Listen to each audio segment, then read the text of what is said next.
ক্ষতি করে।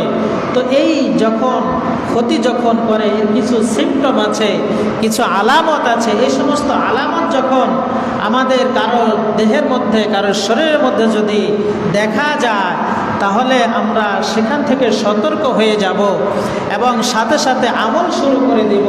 কোরআন সুন্নাহ অনুযায়ী যে আমলগুলো আছে সেগুলো আমরা করব।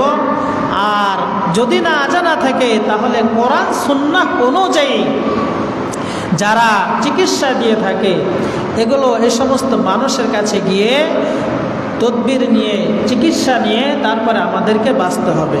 নতুবা এই সমস্ত কালো জাদুতে যদি আক্রান্ত হই তাহলে দুনিয়ার সমস্ত ডাক্তারের ওষুধ খেলেও আমি কখনো সুস্থ হতে পারবো না। তো এক নম্বর হলো ইবাদত করতে ভালো না লাগা। ইবাদত করতে ভালো লাগে না, নামাজ পড়তে ভালো লাগে না, কোরআন তেলাওয়াত করতে ভালো লাগে না, কোরআন তেলাওয়াত শুনতে ভালো লাগে না, আল্লাহর জিকির করতেই মন চায় না, জিকির শুনতেও ভালো লাগে না। কেমন যেন এই সমস্ত আওয়াজ আসলে শরীরের ভিতরে জ্বালা অনুভব হয়। 2 নম্বর হলো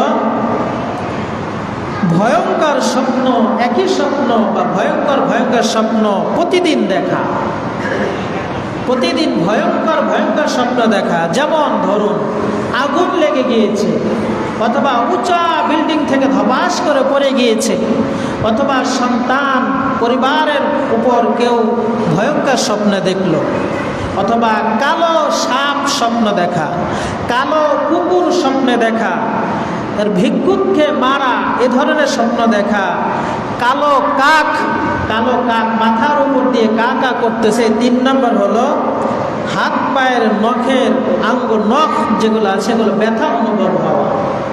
হাত পায়ের যে নখ আছে এই নখগুলো ব্যথা অনুভব হওয়া, খুব প্রচণ্ড ব্যথা অনুভব হওয়া।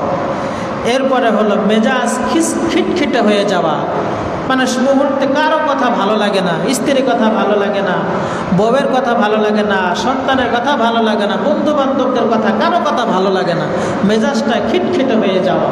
আলামত হলো সব সময় মাথা ধরে থাকা, মাথা ঘোরা, মাথা ধরে থাকে। এই ঠান্ডার ওষুধ খায়, সেই খায়, ওই খায়, মাথা চেক আপ করে, কোনো রোগ নেই, অনবরত মাথা ধরে থাকে। তাহলে বুঝতে হবে যে আমি কোনো কালো জাদুর গ্রস্ত হয়ে পড়েছি, আমাকে কেউ মনে হয় ব্ল্যাক জাদু করে রেখেছে।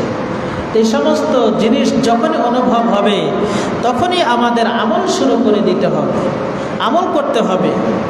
ফজরের নামাজের পর, প্রত্যেক দিন ফজরের নামাজের পর কুল হুয়াল্লাহ সূরা একবার ফালাক, একবার নাস, আবার কুল হুয়াল্লাহ সূরা একবার, সূরা ফালাক, সূরা নাস, আবার কুল হুয়াল্লাহ সূরা একবার, সূরা ফালাক, সূরা নাস, এভাবে 3 বার করে পড়তে হবে। 3 বার করে পড়বে।